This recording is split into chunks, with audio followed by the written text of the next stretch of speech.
और समझौते की तमाम कोशिशों के बाद भी जारी है यूपी में समाजवादी दंगल। अखिलेश और मुलायम के बीच चली 3 घंटे की वार्ता भी बेनतीजा रही। अखिलेश और मुलायम के बीच समझौते के लिए 3 घंटे तक मैराथन वार्ता हुई। सूत्रों के माने तो इस बैठक के दौरान अखिलेश ने समझौते के लिए मुलायम के सामने कई शर्तें रखी। इन शर्तों के मुताबिक अखिलेश ने शिवपाल को केंद्र की राजनीति में भेजने की बात कही और इन सब के बदले राष्ट्रीय अध्यक्ष का पद छोड़ने के लिए तैयार हुए। लेकिन सियासत के माहिर खिलाड़ी मुलायम सिंह ने अखिलेश की सभी शर्तों को मानने से इनकार कर दिया।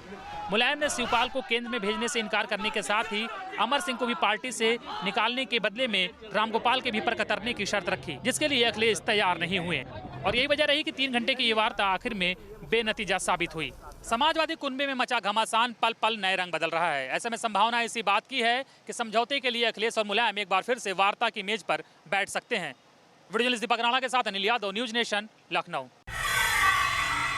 समाजवादी पार्टी पर अखिलेश गुट ने ठोका अपना दावा। चुनाव आयोग से मिलने के बाद रामगोपाल यादव ने कहा, अखिलेश यादव की पार्टी ही है असली समाजवादी पार्टी। उत्तर प्रदेश के मुख्यमंत्री अखिलेश यादव के खेमे की तरफ से रामगोपाल यादव, नरेश अग्रवाल सहित बाकी नेताओं ने निर्वाचन आयोग आयुक्त नसीम जैदी से मुलाकात की और समाजवादी पार्टी के चुनाव चिन्ह साइकिल पर अपना दावा पेश किया।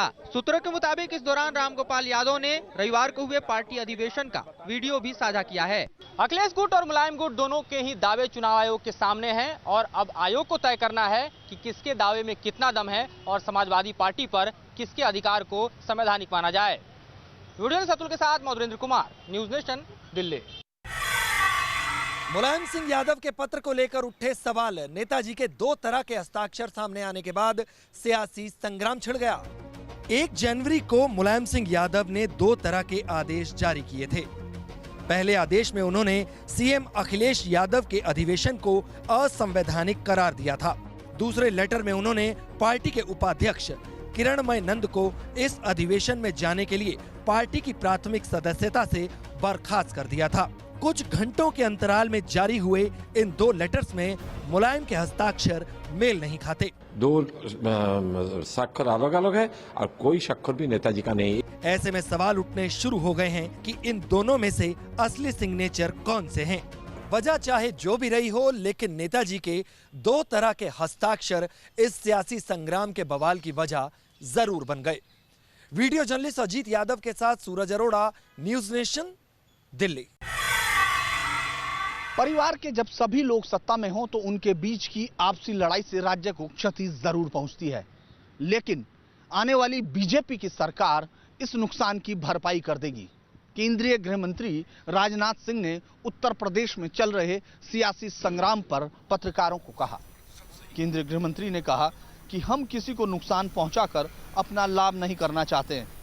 जब गृह मंत्री से कहा गया कि उत्तर प्रदेश में भाजपा का चेहरा कौन सा है, तो गृह मंत्री ने इस सवाल को टालने की कोशिश की, लेकिन जब उनसे फिर पूछा गया कि उनको केंद्रीय गृह मंत्री का पद अच्छा लगता है या फिर उत्तर प्रदेश के सीएम की कुर्सी, इस सवाल के जवाब में गृह मंत्री राजनाथ सिंह ने शब्दों में तो कुछ नहीं कहा, लेकिन उनकी मुस्कुराहट शायद इसके बारे में ज्यादा सही बोल रही थी। गृह मंत्री ने नोटबंदी से जम्मू कश्मीर और नक्सली आतंकी गतिविधियों में कमी आने की बात भी कही। उन्होंने कहा कि नोटबंदी का फैसला किसी राजनीतिक हानि लाभ से अलग देश के लिए किया गया फैसला था। वीडियो जर्नलिस्ट कमल के साथ धीरेन्द्र पुंडीर, न्यूज नेशन, दिल्ली। आज लखनऊ में बीएसपी सुप्रीमो मायावती ने बीजेपी को निशाने पर लिया। नोटबंदी के फैसले को आजाद भारत का सबसे काला अध्याय बताया। मायावती ने कहा कि प्रधानमंत्री को बताना चाहिए कि उन्हें नोटबंदी से क्या मिला, देश को कितना फायदा हुआ। बिना तैयारी के लिए गए नोटबंदी के फैसले से 90% जनता परेशान हुई है। कई लोगों की जानें भी गई हैं। नए साल में लोगों को पहले की तरह पैसे निकालने की आजादी मिलनी चाहिए। 500 व 1000 रुपए की नोटबंदी का जो ये अपरिपक्व वह बिना पूरी तैयारी के ही फैसला लिया है। इतना ही नहीं, आज बीएसपी ने अपने 403 उम्मीदवारों की सूची भी मीडिया के सामने रखी। परिवारवाद और सांप्रदायिक शक्तियों से लड़ने के लिए बीएसपी सुप्रीमो ने मुस्लिम समाज का साथ मांगा। वीडियो जर्नलिस्ट सूफी खान के साथ विनोद मिश्रा, न्यूज नेशन, लखनऊ। तृणमूल कांग्रेस को बड़ा झटका। एक हफ्ते में ही पश्चिम बंगाल में 2 तृणमूल सांसदों की चिटफंड घोटाला मामले में हुई गिरफ्तारी। धारा 420, 409 और 120 के तहत तृणमूल कांग्रेस सांसद सुदीप बंदोपाध्याय के खिलाफ मामला दर्ज हुआ है। सीबीआई ने आज कई घंटों के पूछताछ के बाद सुदीप को गिरफ्तार कर लिया। उनके खिलाफ रोज वैली चिटफंड कंपनी को गैर कानूनी तरीकों से मदद देने की और कंपनी से पैसे लेने के आरोप हैं। सीबीआई अब सुदीप बंदोपाध्याय को भुवनेश्वर लेकर जाएगी क्योंकि ये मामला ओडिशा में ही दर्ज हुआ है। वहीं सुदीप बंदोपाध्याय की गिरफ्तारी से नाराज तृणमूल कांग्रेस के समर्थकों ने आज कोलकाता में भारतीय जनता पार्टी के पार्टी ऑफिस में तोड़फोड़ की है। पार्टी नेताओं की गिरफ्तारी से नाराज ममता बनर्जी ने अब पीएम मोदी और अमित शाह की गिरफ्तारी की मांग की है। वीडियो जर्नलिस्ट सुमित सरकार के साथ कोलकाता से देवयानी चौबे, न्यूज नेशन। प्रधानमंत्री नरेंद्र मोदी ने कहा है कि साल 2030 तक भारत विज्ञान और तकनीकी के मामले में दुनिया के टॉप 3 देशों में शामिल होगा। प्रधानमंत्री नरेंद्र मोदी आंध्र प्रदेश के तिरुपति में भारतीय साइंस कांग्रेस के उद्घाटन समारोह में बोल रहे थे। उन्होंने कहा कि कल के एक्सपर्ट्स को पैदा करने के लिए हमें आज अपने लोगों और इंफ्रास्ट्रक्चर पर इन्वेस्ट करना होगा। 5 दिवसीय इस आयोजन में देश विदेश के कई प्रसिद्ध वैज्ञानिक और नोबेल पुरस्कार विजेता भी हिस्सा ले रहे हैं। पीएम ने कहा कि उन्हें खुशी है कि नए साल की शुरुआत वो वैज्ञानिकों के साथ कर रहे हैं। My government is committed to supporting different streams of scientific knowledge. इस मौके पर पीएम ने कहा कि हमारे तकनीकी संस्थानों को और ज्यादा विकसित करने की जरूरत है। इस मौके पर प्रधानमंत्री ने कहा कि देश हमेशा उन वैज्ञानिकों का आभारी रहेगा जिन्होंने हिंदुस्तान का नाम रोशन किया है और ये सरकार हमेशा उनका सहयोग देने के लिए प्रतिबद्ध रहेगी। वीडियो जर्नलिस्ट जयराम के साथ Arvind Singh, News Nation. Jammu Kashmir assembly में कश्मीर के हालातों को लेकर हंगामे के बीच आज विधान परिषद में नेशनल कॉन्फ्रेंस के सदस्य ने भरी विधानसभा में बुरहान वानी को शहीद करार दे दिया। विधान परिषद में बोलने उठे नेशनल कॉन्फ्रेंस के सदस्य शौकत गनई ने कहा कि बुरहान वानी फ्रीडम फाइटर था और वह शहीद हुआ है। अगर कश्मीर का मसला हल नहीं हुआ तो कश्मीरी उसके लिए लगातार नियंत्रण रेखा पार करते रहेंगे। शौकत गनई के इस बयान पर बीजेपी ने कड़ी प्रतिक्रिया दी है। बीजेपी ने विधानसभा के इस सदस्य के बयान को दिवालियापन करार दिया है और कहा है कि नेशनल कॉन्फ्रेंस को इसके लिए माफी मांगनी चाहिए। बुरहान वानी के सोशल मीडिया पर छाए रहने और आतंकी होने से भले ही कोई इनकार करे, लेकिन जम्मू कश्मीर के नेता राजनीतिक रोटियां सेकने के लिए देश विरोधी बात करने से भी बाज नहीं आ रहे। वीडियो जर्नलिस्ट एजाज अहमद के साथ Shahnawaz Khan, news Nation, Jammu. North Kashmir के सोपोर इलाके में मिलिटेंट्स और सिक्योरिटी फोर्सेस के बीच इनकाउंटर में लश्कर-ए-तौयबा का मिलिटेंट मारा गया। सोपोर के तारजू इलाके में सिक्योरिटी फोर्सेस को मिलिटेंट्स के होने की खबर मिली, जिसके बाद पूरे इलाके में कॉर्डन डाला गया और कांटेक्ट में आते ही दोनों तरफ से फायरिंग शुरू हुई।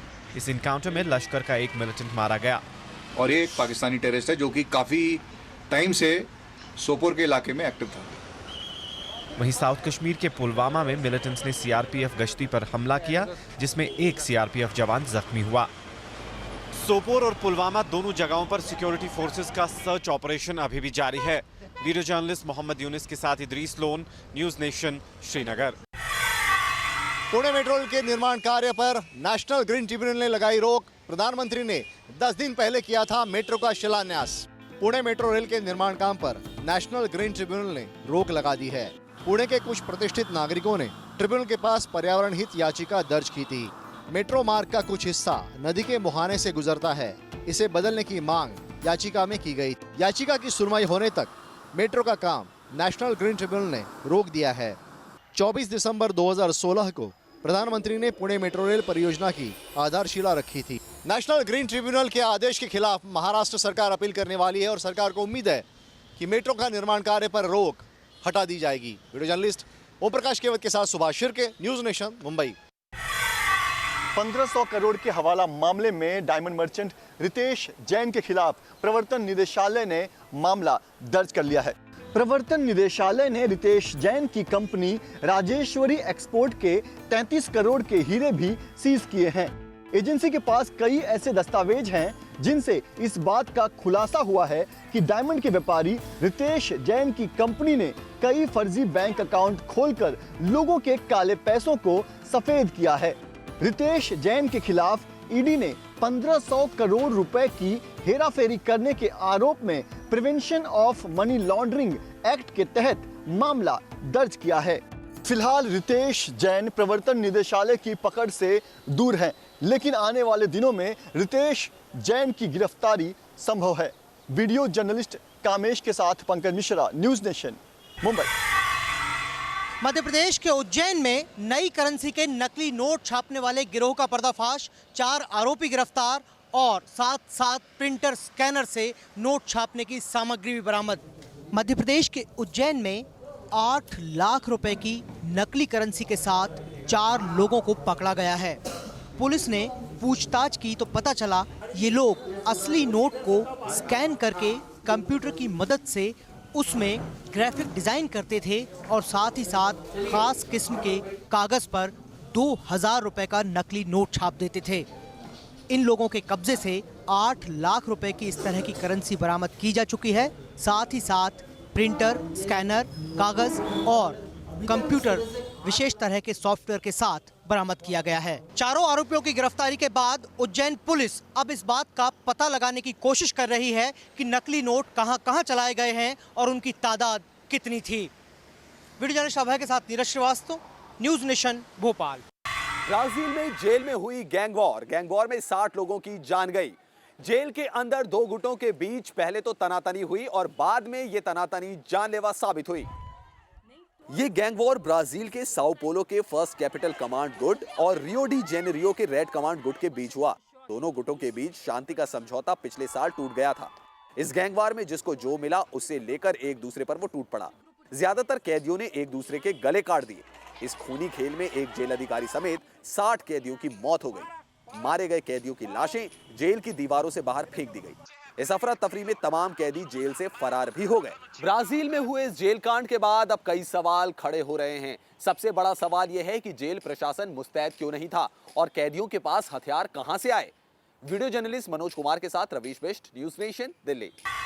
दिनाजपुर में एक घर में तेंदुए के घुसने से मचा हड़कंप। तेंदुए ने कई लोगों को किया घायल। ये अफरा तफरी तेंदुए के आने की वजह से हुई है। पश्चिम बंगाल के दिनाजपुर में तेंदुए ने आतंक मचा दिया। रायगंज के रिहायशी इलाके में जैसे ही तेंदुए के कदम पड़े, चारों तरफ भगदड़ मच गई। पहले तो तेंदुआ एक घर में घुसा। किसी तरह तेंदुए को घर से निकाला तो वो वाटर कैंपस में घुस गया। इस बीच जो भी तेंदुए के सामने आया उसने उसे लहूलुहान कर दिया। हालांकि राहत की बात ये रही कि तेंदुए के हमले में किसी की जान नहीं गई। कड़ी मशक्कत के बाद वन विभाग ने तेंदुए को पकड़ लिया और घायलों को अस्पताल में भर्ती कराया है। वीडियो जर्नलिस्ट पवन तिवारी के साथ अंशिका तिवारी, न्यूज नेशन।